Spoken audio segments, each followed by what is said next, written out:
Welcome back to this week's Monday Moment of Envy, everybody. And today we both looked for an image, trying to find one that really matched our quality standard for Monday Moment of Envy. Yeah, we really try to pick something that's really good, that just really jumps out at us as, wow, like, okay, that's it, you know? And I think you guys will see why we have an envy of this image. And let's look at it now. It comes from our friend over on the Facebook group, Brent Beach. Brent, you nailed it.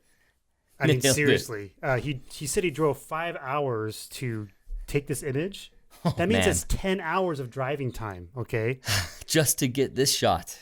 Yeah, and maybe he took a few other ones, but he felt, guys, this is portfolio worthy. I drove 5 hours to take this. Enjoy. And we're like, holy Hannah, yes, this is awesome. And he mentioned that he just was thinking, I'm going to go out and do some photography this morning. I don't think he knew the condition this was in. Maybe he just knew it was nice. Do you think he knew about the ice and the way that the snow had just recently fallen? Because it's hard to say because he drove 5 hours. Awesome. That's a lot of driving for. I hope it's good. Do you remember where he said this was? It's in Canada, but where is it?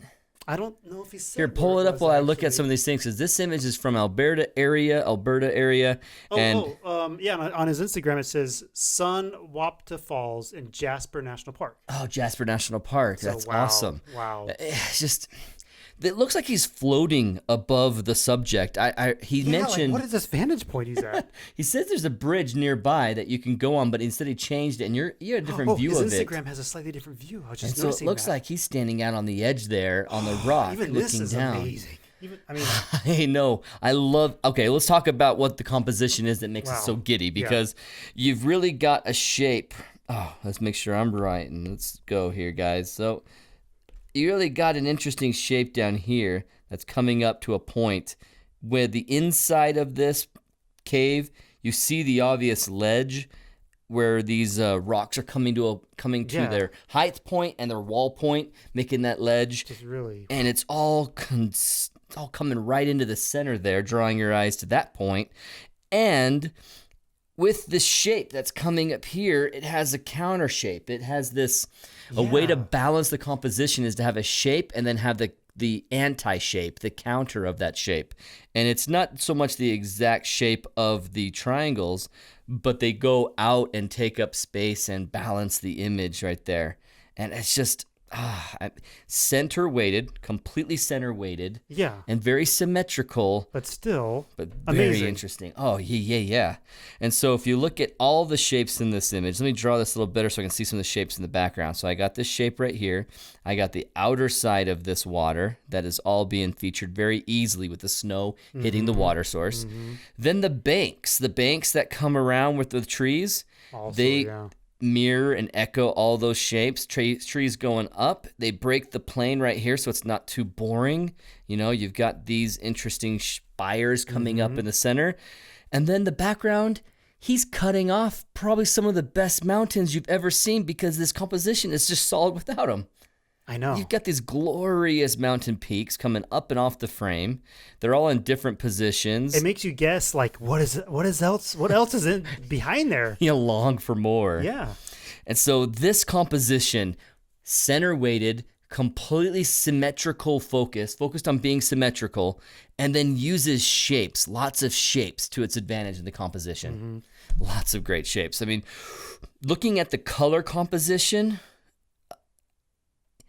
I don't know how. I think it's because of the snow. But you got the green trees, and yet the rocks seem like a color balance with the trees. And I think it's because of the snow on top of the rocks. It makes the darker parts of the rocks seem like the darker greens in the trees. They all seem to match and connect really well together. And what's interesting is there's lots of snow and some ice buildup on the falls itself, but the trees almost don't have any powder on them at all. That is an interesting point. So this could have easily been 3 days ago it snowed. But then it melted enough on the trees, and I'm going to say that it helps. If those trees were covered and speckled in white, it might still look cool, but maybe it too looks much white. Pretty awesome as it is. Yeah. So what else do you notice about it? I also noticed the sunlight shining on the hills behind the trees also give this really cool, interesting detail to the image that you normally I mean, look at that cool little highlights that are going on there. The sunlight shining and breaking through the clouds and hitting those hills and giving a little bit of detail and a little bit of mystery behind the trees even. Adding to what else is behind this scene, you know? And it makes you long to be there. It makes you want to go and explore that area. One of the reasons why we're envious of that is because he's exploring this area and that longing to go out, that get out and have a photog adventure. Brent emulated that perfectly in this image. He's like, well, one morning, I want to go out and do some photography. He drove 5 hours to get out here, and he made it happen at sunrise. This is sunrise. He must have known the spot. I mean, he woke up so early to be there. Yeah. Because you have to know where you're going. He probably already knew the composition. Maybe he'd taken a few pictures already, and maybe when the conditions were just right and snow fell 3 or 4 days ago, and he's just like, yeah, now would be awesome to get some snow and some ice, and the water is going to be extra colorful because of that. I wouldn't be surprised if he captured this. The snow happened that night of, because it hasn't been melted by the sun of previous days. Yeah, and this is definitely in some kind of a valley area. So it's just awesome. Really cool. Really, really cool. Another compositional shape that's making interest is that he has these tall rocks that have their depth being displayed by having all the different textures on them. And then the sinewy flow of water that's coming through here on this ice. It adds the extra interest as all of these things back here are coming towards the front and then pouring out of the frame. So you have that vertical plane breaking subject that's taking you up into the images. On top of that, when you talk about color in the composition, it's a different color from the snow and the rock and draws your eye to it. You're like, oh, wow, I look at that first thing ever. Yeah, it's that pleasant blue, aqua blue, just right there and just draws you right up. Absolutely. All these trees are evergreen, so there's no other time in the season that would be better to take the shot unless you wanted to get that summertime water flow that's coming through here. And I don't know, I love seeing this. That detail, the ice and the snowpack and that water flowing, like probably at least a 5-second, maybe 10-second exposure to really get that smooth water flowing. Yeah, you could see how he's definitely bringing the longer shutter, huh? Because he's getting that being smooth. Oh, it's going to respond. Yeah, they're all smooth around there. So yeah, you're right. You're right that he did bring that to bring and smooth out the water. The structure that's happening from the ice wouldn't exist any other time. Right. So these rocks that are here are getting larger. They have a different shape just on the inside of right here that maybe in the waterfall just becomes a big blur of splashy water in the summer. But instead right here, we've got detail. We have a little bit of silence, a little bit of serenity because it's kind of frozen in time. Yeah, it's kind of like it's taking these sharp, jaggy edges from the rocks and just smoothing them all out with not just the snow, but then the water over time as well. So you get this really cool contrast of elements as well. Yeah. The really smooth, soft, marshmallowy feel, and then those jaggedy rocks like contrasting right there next to them. It's really awesome.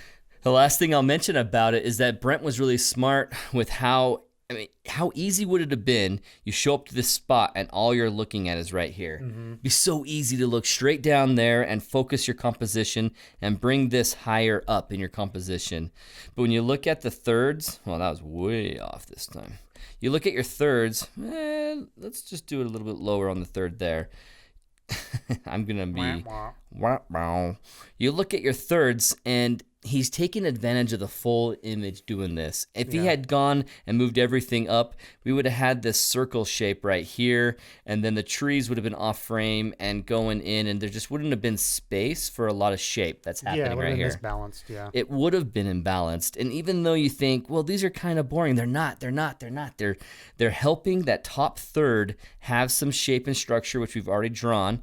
They also go off frame, so that brings your eyes towards the middle. Another subject to look at that brings your eyes towards the middle. This white part brings your eyes towards the middle, and then everything goes and pours right down the middle. And so your eyes are drawn entirely and using up the top third, where would have been kind of an afterthought had he moved the camera down anymore. Yeah. It would have made that top part of the image an afterthought. It still is second rate compared to the interest and coolness of this area, but it's not an afterthought because there's still awesome structure and continuity of balance and just taking advantage of the context of trees green, snow, snow, snow, rock, rock, rock, ice. I mean, other than wishing this chain link fence wasn't there, I mean, that's the only thing he doesn't like about this image, I bet, is that chain link fence. Everything else, I know he loves this image. He's got to. You got to, Brent. Fantastic work on this. Yeah, I mean, other than the fence, you can't control that. So, because it's amazing. So, where can we find Brent? He actually has his own name.com, which makes me another reason I'm envious of him. Yeah, BrentBeach.com. BrentBeach.com. See more of his work there. And what was his Instagram? At beach.brent. Beach.brent. Yeah. He got his .com, but someone else has his Instagram. And his Instagram feed is amazing. So go check that out and follow him. Because I'm sure there's more good things to come from him. He's doing a bang up job. Really getting us excited to get up there to Canada area, Brent. I hope we can catch up with you and you can show us this spot out there in Jasper, because awesome work. Seriously. Very jealous. Thank you so much. Can't wait to see which one of you guys we choose next week. Okay, see you guys. See ya. They're not being touched at all. So, do you think it needs to come towards the front of the face of the rocks or just turn up more? Maybe we should just crank it up all the way and then face it towards the rocks and see how that affects it.